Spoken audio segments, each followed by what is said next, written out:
Grand day to you and welcome to this episode of Evidently You're Unaware, where we will continue. This is part 2 of my conversation with former Democratic Party Chair for Pinellas County, Ramsay McLauchlan, as we discuss unbridled lawlessness. That's what's happening in our country today, and we will continue this conversation as we dive into the things that historically have happened, but more importantly, what's occurring today, how to have those conversations, what we should plan to do as citizens in moving forward and maintaining the lifeline of our democracy. Enjoy. Always remember, it's no longer safe to live in ignorance, and that is what this information is designed to do. Bring forth that elevation of your consciousness. Let's dive in. Unbridled Lawlessness, Part 2. What are you hearing? And I guess particularly if you're around younger people, what are they thinking, if they are even aware yet? I know some of them don't have homes or cars or anything like that. Yeah, I mean, I would say, and again, I teach 13, 14-year-olds. So they're just at that age kind of becoming aware of what's going on. Most of what they learn is from their parents and their friends, right? So that may or may not be a great source of information. I will tell you, and I probably have majority minority classes. That is to say, probably only 35-40% of my students are white. And among Hispanic students, there's a real sense that bad things are happening out there. And again, I think you heard one of the voices say, there was a discussion about getting rid of illegal immigrants. And I think that a lot of people are like, okay.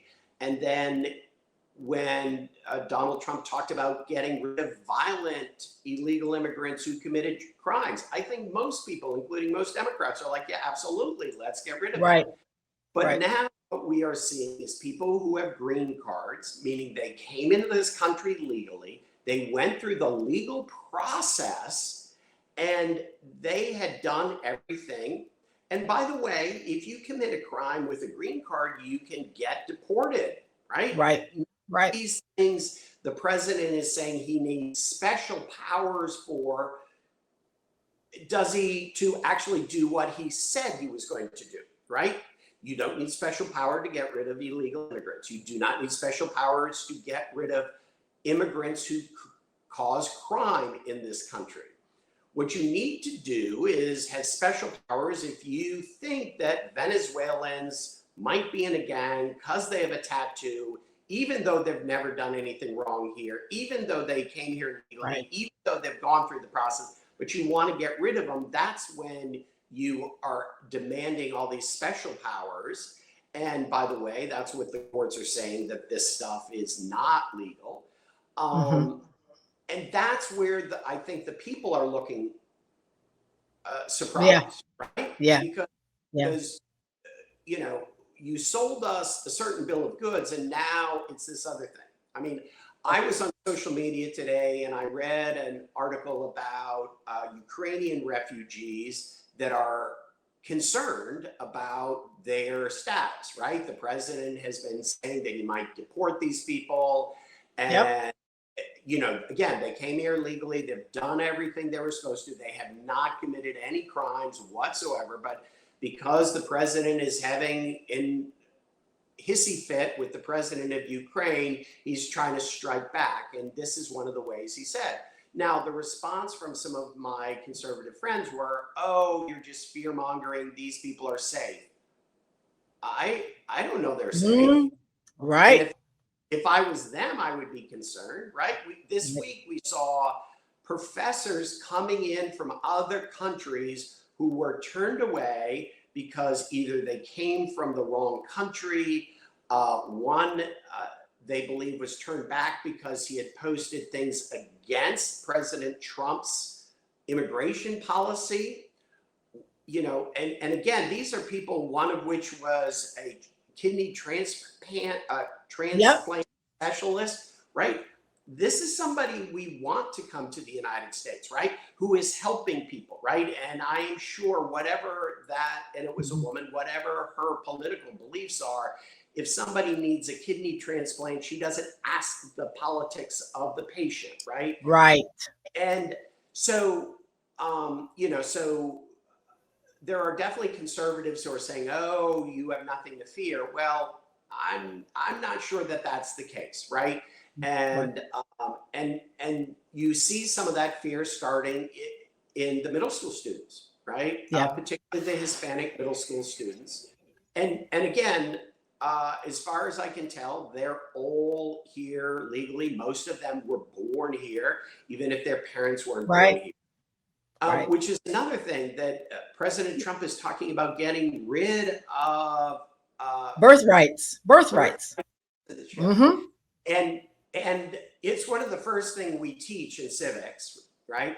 So when it came up, people were asking about it, and I said, "Well, what do you think?" And they said, "Well, according to the law of soil, if you are born in the United States, you're an American citizen." I'm like, "That is correct." And where do we get that? From the 14th Amendment. Again, correct, right? So Right. these kids get it. This is not like a political thing that, and again, some of this is driven by these crazy conspiracy theories, right? That Biden was bringing in all these illegal immigrants and they were all voting for Democrats. Now, obviously, if you're not a citizen, you don't get to vote. If you hold a green card, you don't get to vote, right? You have Right. to be a U.S. And the idea of kind of some of these conspiracies helps feed in and foster that negativity. Yeah. And that's unfortunate. It's one of the reasons, why this platform exists. I would say you just tapped on it so that things can come out in fact form. Like you just mentioning the 14th Amendment, so people can understand that we don't have this rampant use of voters voting illegally. Like there's nothing that says people who shouldn't be voting are voting, at least not to any statistical alarm, if you will. And I'm so grateful that you shared that, Ramsay, because people that need to hear that are probably have something where they have a friend. We all know of someone in a minority status or Hispanic or Haitian, or, there's some friend somewhere where kids have made friends and their friend may be missing from school, let's just say, and they're wondering where they are. It may not just because they're sick, they just may be afraid to come to school because they have these questions. So let's turn to hopefully the future. And I'm going to pair these two questions together because one is on the elected leader side. Like when we have Democrats in charge, that can work. Obviously, we always want to work in a bipartisan manner. Sometimes that's not possible. I'm just going to use that word, possible, but the goal is that we do. But when we do, what are some of the things that elected leaders of Congress, having really both chambers, because you kind of need both sometimes to make things really flow, what can they do to kind of fix? Fix seems such like a simple word, but repair maybe what we're seeing.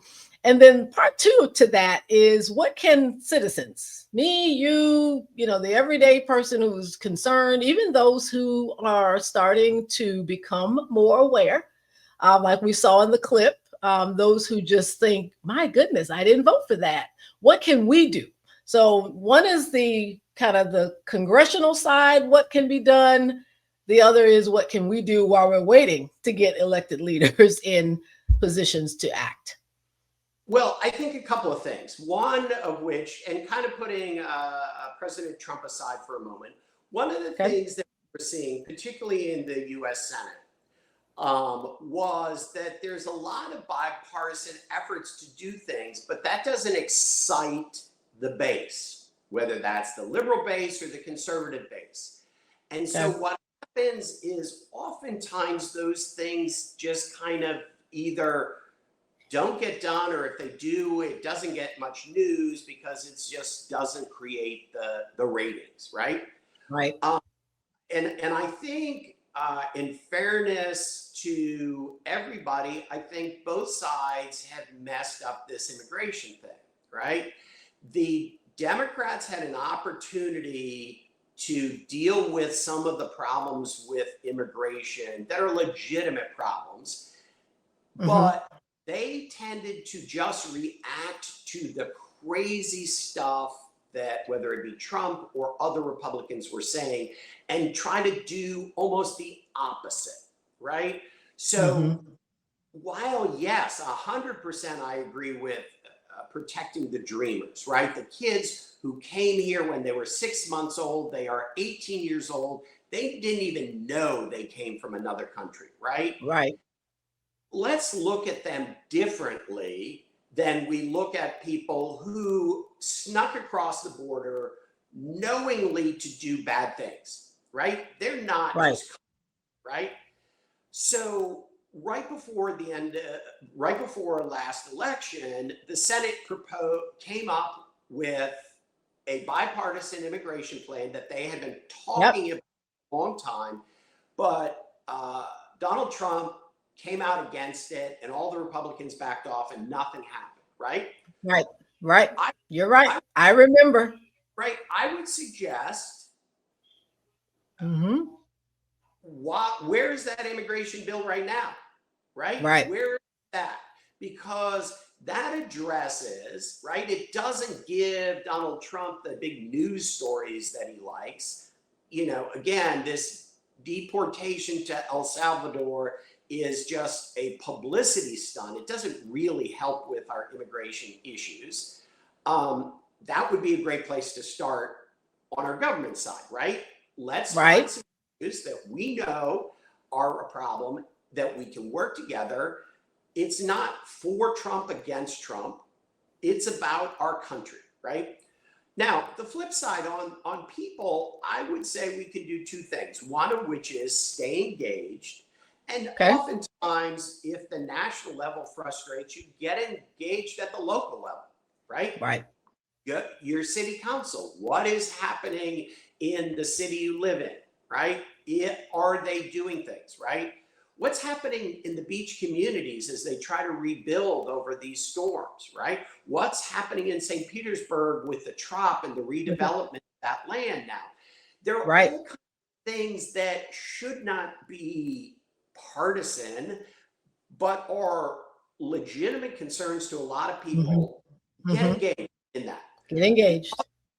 The other thing that I say, and I know there are people who don't like hearing this, I said, if you don't vote, don't complain. Because you have given up your right to somebody else, right? Okay? Right. Saying, there are not all these people voting illegally, but you know what there are? There are millions of people not voting who should not voting. Yeah. Right. I don't even want to talk about that number that didn't vote in this last election. Yeah. So now I will tell you, having again been a nerd about all of this stuff, generally speaking, it's actually not that much different than the people who do vote. There are people who are, if you will, the last election, likely to vote for Trump, but he did something that they finally said, okay, enough, I can't support this guy, but I don't like the Democrats, right? Or vice versa, that like the Democrats, but, you know, they were still mad at Joe Biden, or they were mad at Kamala because they like Joe Biden, whatever it is, so they didn't vote, right? So there are people on both sides that don't vote, and then there are the people who really just don't understand what's going on. So I think people being engaged, being an active citizen, right? And again, we talk about this in my class, right? This goes back to the age of Greece. You were expected to be an active member of your citizens. during the time of Athens, if you didn't vote, again, understanding we're talking about a certain class of people, right? Not everybody. Right. But if you didn't vote, you got marked with a red X because it was shameful not voting, right? Wow. I don't know that I want to go there. So people, wait, let me ask this question. So people knew you didn't vote? Like this was a literal red X? Like you didn't vote?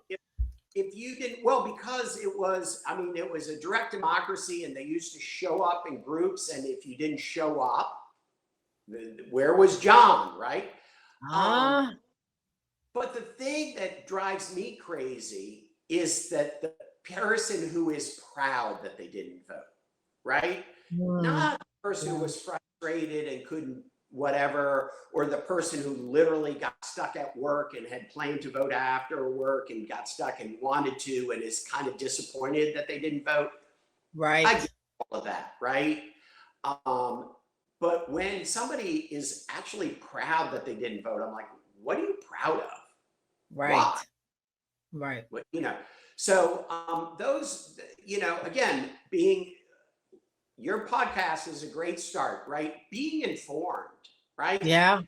I mean, if you see something, and social media has been a big problem, right? I would even back it up to 24 cable news, right? Before the 24-hour cable news, people just put out the facts more or less. Sure, there's a little bias on perspective, right? Which stories are you going to run? Which issues you think are most important? But generally, the facts were pretty consistent. Yeah. When 24-hour cable news started, we started losing news and started just getting opinion, right? Started getting all of this stuff because that's how you get ratings, right? You give me the facts. We used to grow up. You used to watch it during dinner, and then you'd turn on something else, right? But if you 24-hour news, you got to keep people interested, so you got to talk about crazy stuff, right? And I think that started it, and then certainly the internet has been probably a bigger hindrance than a help. But part of that goes back to the citizen.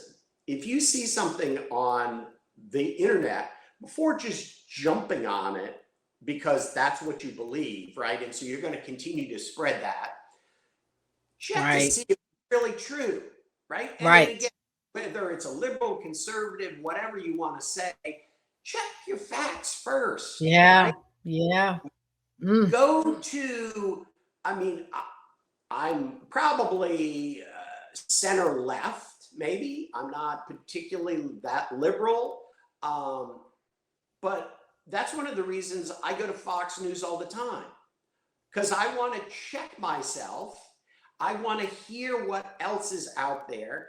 And again, some of the nonsense, I mean, their news is biased in terms of what stories they present, but the facts aren't as off as their other shows, right? When, they sit on the couch and just pontificate about what the world would be like if everything was run by white people, white men, and we didn't have diversity, because that's clearly, if you're a female or you're a minority, you got your job because of some special treatment, not that you're as bright or as qualified.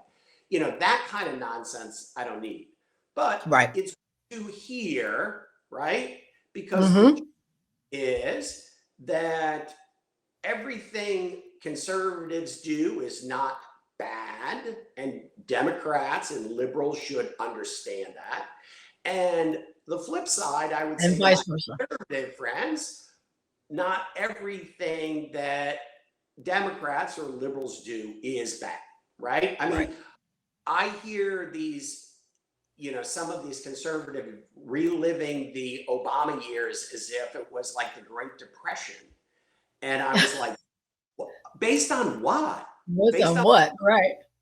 I mean, we were generally at peace. The economy was good. People had jobs. There was in 2008 a little bit of an economic downturn and things. But, But he turned it around. And it wasn't all that bad, right? No. Yeah. And, yeah, wore a brown suit. And, if you're really still upset about that, grow up. Right. It's kind of like Kamala, kind of like the brown suit. I remember the tan. I remember the tan suit. Yeah. The tan suit is like today Kamala's laugh. Like people made such a big deal over her laugh. And I'm thinking, well, she's joyous. So what more? Can we just look at what she would like to do as president versus the laugh? And can we focus on what, at that time, can we focus on what he has really done for our country versus that tan suit? Right. Yeah. And I think now the flip side, and one piece of advice for my Democratic friends is Trump loves to just throw 1,000 things out there and make you chase them all.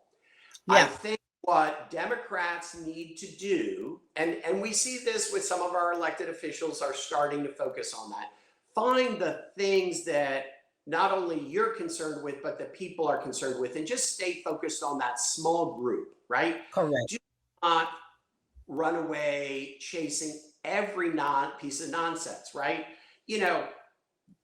Like I said, this whole Gulf of America thing, my only concern really is beyond this stupid is if we have to spend thousands and potentially millions, depending on how you do it, taxpayers' money changing signs, changing textbooks, changing stuff. That is stupid and hurtful as opposed to just stupid, right? Now that's waste at its finest, right there. That's wasteful resources. Yeah. Literally, we have county commissioners in Pinellas County that are talking about replacing signs to show the Gulf of America. Like, what a total waste. Now, let's move on from that because it's not that big of a deal. Ramsay, I can tell you I've got like 6 more topics that I'm going to want you to come back on just off of this. I would love to have you back again. I pray that you will say yes when I come calling at some point. But today, this is great. And I hope that our viewers will take heed on not only what is going on, but what can be done while we are looking and doing our research, because an election will come sooner than we think. And we have to be ready. We have to be ready. We can't just go, I guess back in the day, you pull the lever for a vote. Now we bubble it in for a vote. Whatever we do, we've got to make sure that that person has a representation of what it is that we want to see, not only in our current day, but somewhere down the line, because these are terms that elected officials hold. They don't go sit for a day in Congress. They hold terms. And that means they've got an opportunity to impact people over time. And that's what we have to pay attention to. So Ramsay, thank you so very much for your insight, your wisdom, your advocacy, your engagement. I could go on and on, but I just thank you certainly for the opportunity. And I look forward to speaking with you again soon. Thank you for inviting me. It was a pleasure. Awesome. Thank you for tuning in to this episode of Evidently You're Unaware. We are closing out part 2 to my conversation with Ramsay McLauchlan, former Democratic Party chair for Pinellas County, as we discussed unbridled lawlessness. We hope that you have gained some insight, elevated your awareness and your consciousness to not only what has occurred historically, but what we can do in this time, in this moment, as we continue to be sure that we are doing what we can to fight for our democracy. Although many would like to erase it from history, let me be clear, here's the reality. Yes, a mob of insurrectionists scaled the walls of our Capitol building like geckos and spiders. Yes, they clamored the stairs on January 6th, 2021. And yes, we are witnessing a rapprochement between a United States president and not just one dictator, but dictators around the world. It is not safe. Be sure you're doing what you need to do to be aware. Follow me on Blue Sky at thesuccessfuldiva.bsky.social. And if you've not done so already, subscribe to my YouTube channel at Evidently You're Unaware. Evidently, You're Unaware is a platform dedicated to shining light upon various issues, topics, circumstances, and people who influence our lives. The information provided should not be considered advice for legal, health, investments, or the endorsement of an individual or group. Neither the host nor the guest of Evidently You're Unaware is responsible for any losses, damages, or liabilities that may arise from using the information shared within this podcast. All rights reserved. Copyright 2025. Evidently, You're Unaware.